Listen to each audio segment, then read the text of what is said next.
thank you, you're a lifesaver. And the next time that bridezilla texts you, just turn your phone off. Chatty guy must have been due to go on break. When he tried and failed to find the witness's medical record, his datapad had the name blacked out. But I did see that they have Caduceus Executive 3, more expensive than David's, which means they most likely...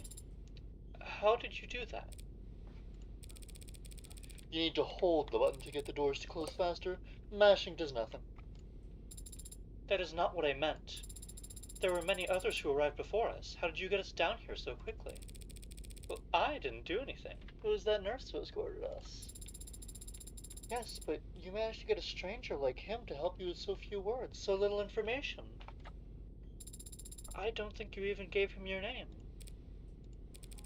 Haven't you heard of the Golden Rule? Of course I have. Treat others how you would want to be treated. Wrong. Treat others how they would want to be treated.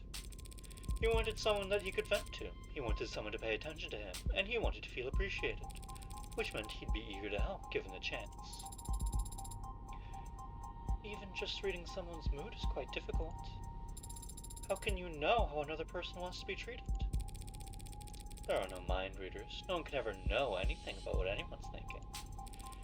Maybe not even themselves. It doesn't matter if they're your parent, your twin, your lover, it'll always be a gamble. That is not a very comforting sentiment. Well, I think it's fun. Only because you're good at it. How did you get good at it? Same as anything. Observation and practice. You must have been observing and practicing for a very long time then.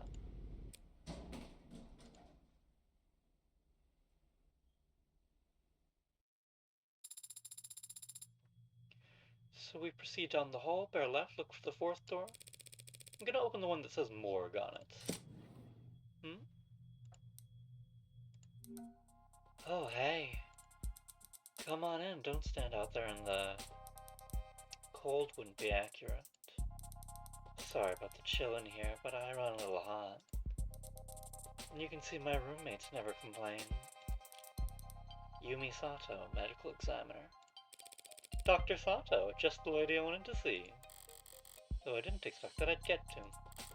The fact that they've assigned a medical examiner and not some ad or junior means. Oh, you can just call me Yumi, and you're... Morgan. I represent the deceased. The deceased? Oh, the deceased. Asher D. Wait, really? That's weird. I thought this time slot was scheduled for a group of noble PR people who... I know, weird, right? Oh, what the hell do I know? Just getting tired of hosting mags anyway. I gotta finish typing up this report before we talk shop. But in the meantime, feel free to make yourself at home.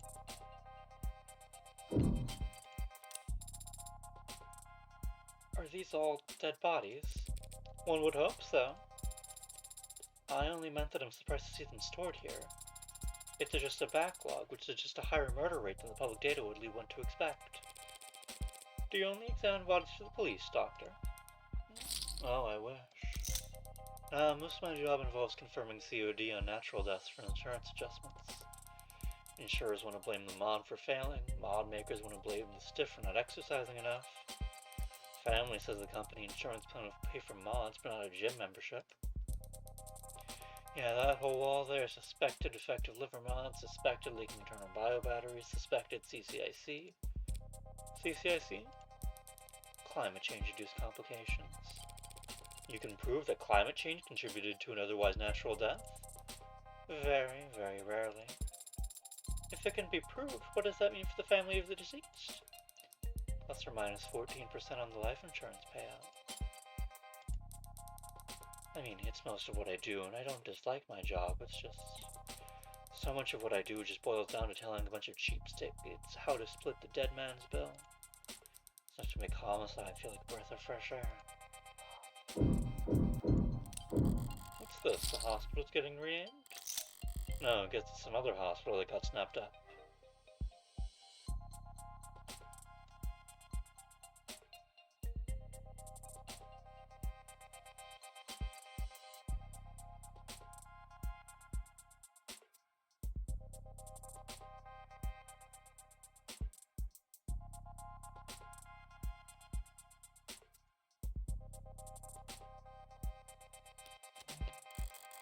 The Icaria.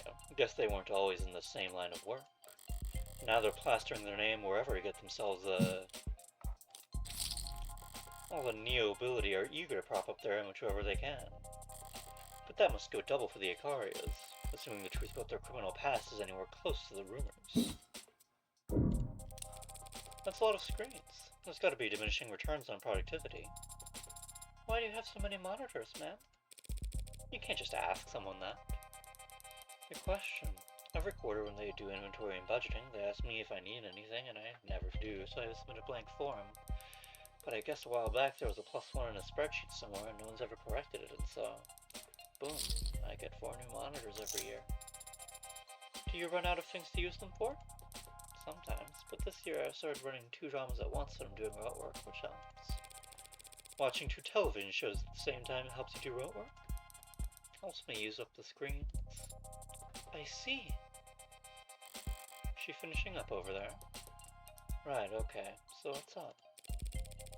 Thanks for your time, Dr. Sato. My first question would be, what was the cause of death?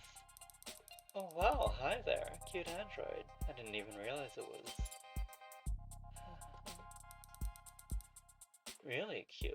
The skin that's remarkable. Even just looking close, you can tell, they really are warm. Still not quite human body temperature, but they've come a long way. The early gens all looked flushed, felt like they were always running a fever, and they ran like it too.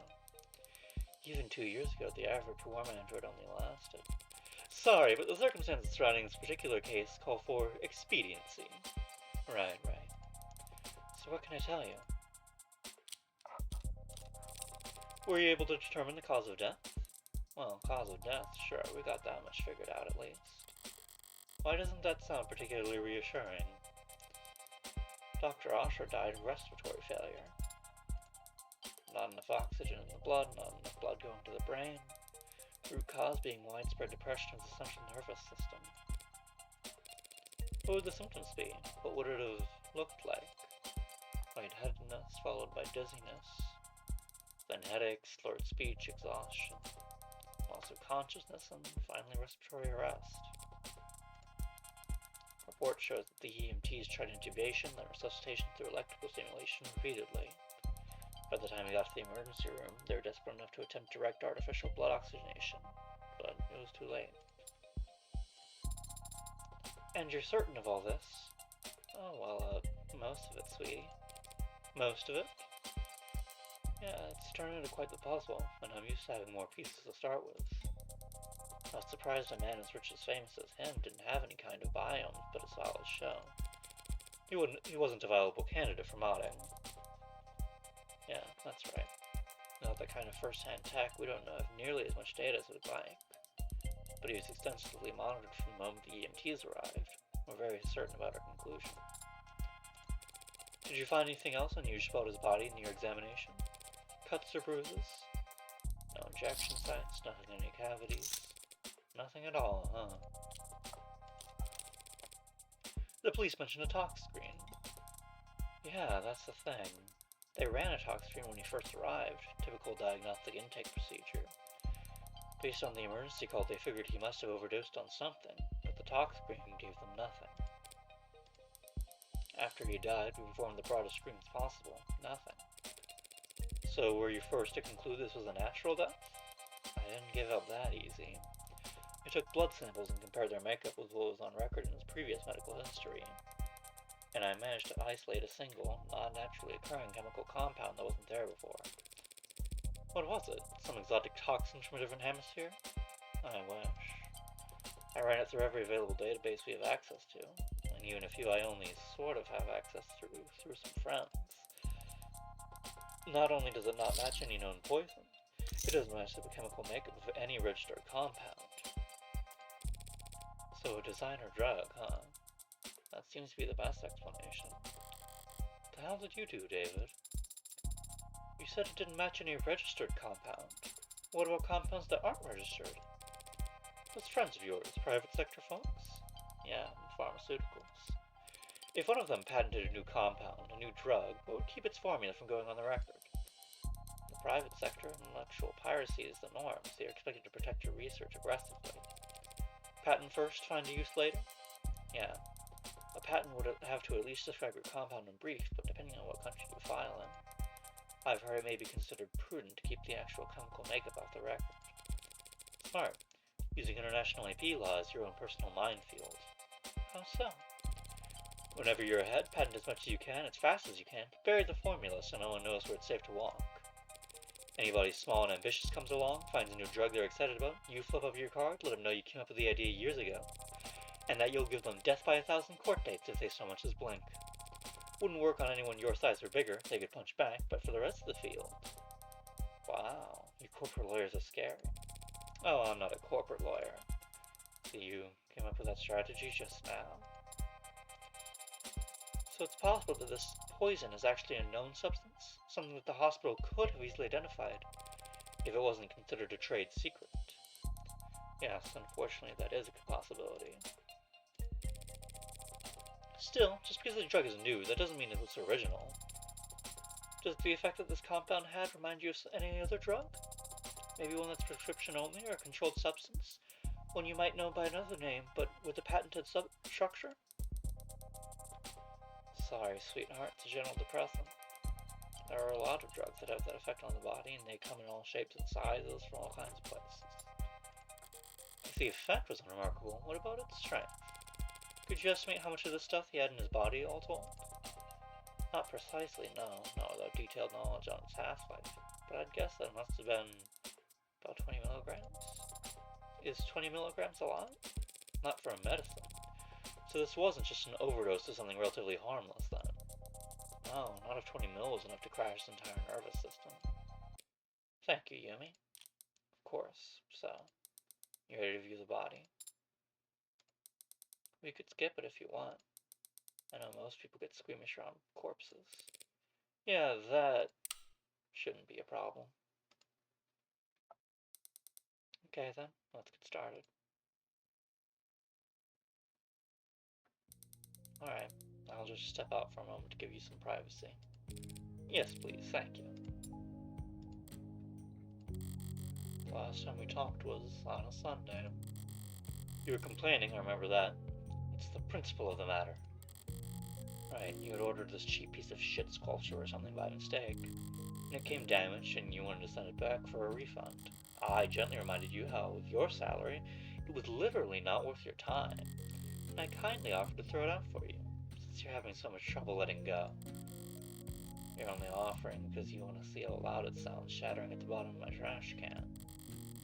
I denied it, even though you were right and it was obvious. I should have let you have that one. I thought that he would look different. But he looks exactly the same as I remember. His skin is pale and he's very still. But his face is still the same. His hair, his hands. You're expecting something more drastic. The last time I saw him, he was alive. He smiled and he told me that he would see me soon. Now he is dead. Something's gone. And I can't find the difference.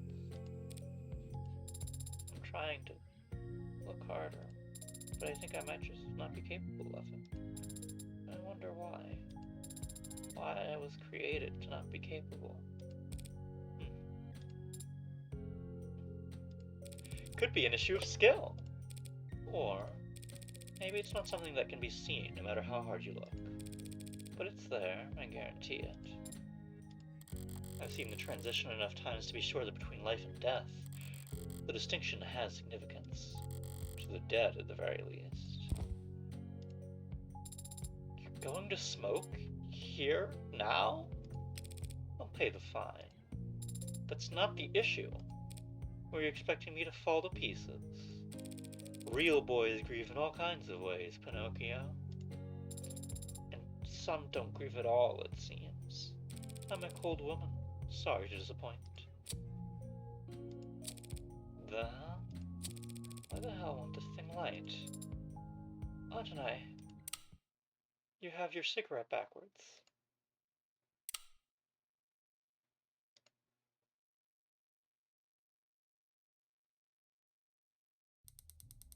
Alright, let's box back into cold storage for him, so... Need anything else? Can you send me the chemical makeup of that compound you isolated? Sure, for what it's worth, let me just... It's got carbon, nitrogen, oxygen, hydrogen with hexagonal structures. So it's organic, but there's a number of metallic elements too. And if you had to speculate on its intended use based on what we know of its structure, well, it certainly acted like a depressant, binding the receptive pathways and affecting the balance of neurotransmitter reuptake. Depressants are pretty rare in the designer drug scene. True, people are always looking for a higher high or a crazier trip, but a more powerful depressant will just make you fall asleep. Not much need to hit up the gray market for that kind of experience. No, there's not. I see. Thanks again. You've been extremely helpful during a very difficult time. Hey, anything you need, give me a ring. It's very gentle. Rockford's orders have got me on call, so I'm already getting overtime for the whole weekend. Glad to hear it. Goodbye, Yumi. Goodbye to you too, Greenie. My name is Sarah. Nice to meet you, Sarah.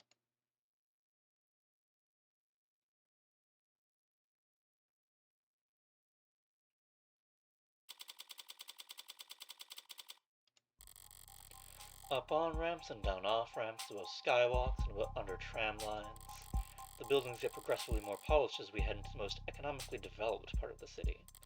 Corporate territory. National headquarters for the likes of Howe Industries, Lockwood, Tethys, Neath. Each of them sheltering their own micro-city of employee accommodations beneath their skyscraper shadows. Whale Fall. The entirety of the ocean floor coming together to feast and grow and live. Live off the fetid, rotting fat of the leviathans that swallow generations of people by the mouthful. Weight is commonly listed, and my weight is... Do I really have to disclose that? Noble lays claim to one of the largest shadows in the city, a towering nerve center for the whole nation's android industry. It's meant to be intimidating, I'm sure, but today I'm glad that Noble keeps such a sizable physical presence here. I need answers about David and his work on Sarah. Answers I'd never get browsing the company website or speaking to a representative. Synopsis. Relationships. There are typical trivia sections as well. Should I start there? Noble have their guard up, of course, but even that will tell me something. Where they let me walk, who they let me talk to. History. Their efforts at performative transparency and clumsy obfuscation will... How did you know my father? What? I'm sorry, did I interrupt your brooding? No. What did you ask? My father. I know you were his friend. What was your relationship like? Can't you just scroll through his socials? Father avoided social media, and your online presence is not significant. You saying I don't have enough followers? Essentially. We went to the same college. You studied programming? No, I studied all kinds of things as an undergrad, but not technology.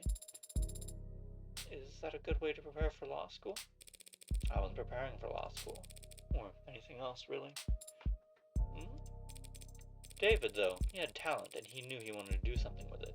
He studied programming, robotics, discrete math, cybernetics. What classes did you share then? Business ethics. I was the second best student in the class, and he was the first.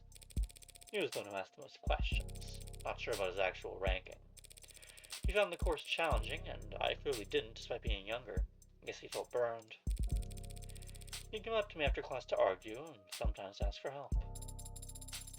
Father always talked about socializing like it was a chore. It was kind of you to give him a chance. Well, like I was some kind of social butterfly, the belle of the ball? You weren't? One Sunday night, he knocked on my door all panicked, saying he was in bad shape for this tech course. There was a midterm or something the next day. I couldn't make heads or tails of the material, but I did my best to at least quiz him. He wasn't satisfied, though, wanted to cram the rest of the night. Father had to cram for an undergraduate midterm? Did I say something scandalous? He's been called the founder of modern programming. Yeah, well, even founder types can have poor time management when they're 21. He was already fried by that point. It wasn't hard to tell what he was really asking for. So I went and stole a study aid for him. You stole a controlled substance just to help him with study aid? No, that'd be insane. No, I just pocketed some breath mints from the common room. Told him to pinch his nose and swallow fast because the taste is so strong. You gave him a placebo. He already knew the content as good as he ever would, but he needed with the sleep. He could barely keep his eyes open by the time I got back from my daring heist. Didn't take much convincing for him to rest his eyes, just until it kicked in. And the test? B+, I think. I'm surprised that Father stayed close with you after that. You stole and lied to him. I stole and lied for him, and David understood that. He was good at understanding things without me having to spell them out. But I guess that's not the kind of thing that gets passed down through programming. Anyway, we kept in touch after that. First year of grad school, he published this paper, The Turing Solution, a framework for programming adaptive linguistic heuristics. One of his advisors came up with that title. David thought it was way too cocky, but it still hasn't failed any known Turing tests in the years since. Don't act like you're the one who deserves credit for it. He called me one weekend, asking for advice on how to handle all the attention. Job offers, interviews, apprenticeships, and invitations to immigrate. What did you tell him? I don't remember telling him anything, actually. A lot of our conversations went like that. He would talk to me whatever personal and professional problem was stuck in his head that day, and I would nod while he wore himself out. At the end of the conversation, he'd thank me, even though I hadn't offered a single word of advice. He took Noble's offer, and they took over his education, paid him to work on his master's during the day and attend corporate training at night. Whatever else Noble may be, they were smart enough to start listening to him early. You were referring to his one-point doctrine. Quality over quantity. Simple and elegant, just like his code. Simple and elegant, but anathema to a global corporation with supply chains designed for maximum capacity and just-in-time manufacturing. But obviously they got over to distaste fast enough. In the span of a few years, Noble's gone from making manual labor ads for meager profit to being the world leader in intelligence as a service. Even as he was making money hand over fist, he still kept in contact with a nobody like me. I moved to the city for my apprenticeship. He helped me put a down payment on my apartment, and made up excuses as to why he couldn't help me move boxes. So is that enough detail for you? Thoroughly convinced that he and I were, in fact, friends? I am. But Adonai, the favor that you owe him, what was it for? That's private. Understand? I have zero interest in talking about it with you. Say you understand. I understand, Adonai. We will be arriving shortly. Shall I send word ahead? Just tell them that David the lawyer is here.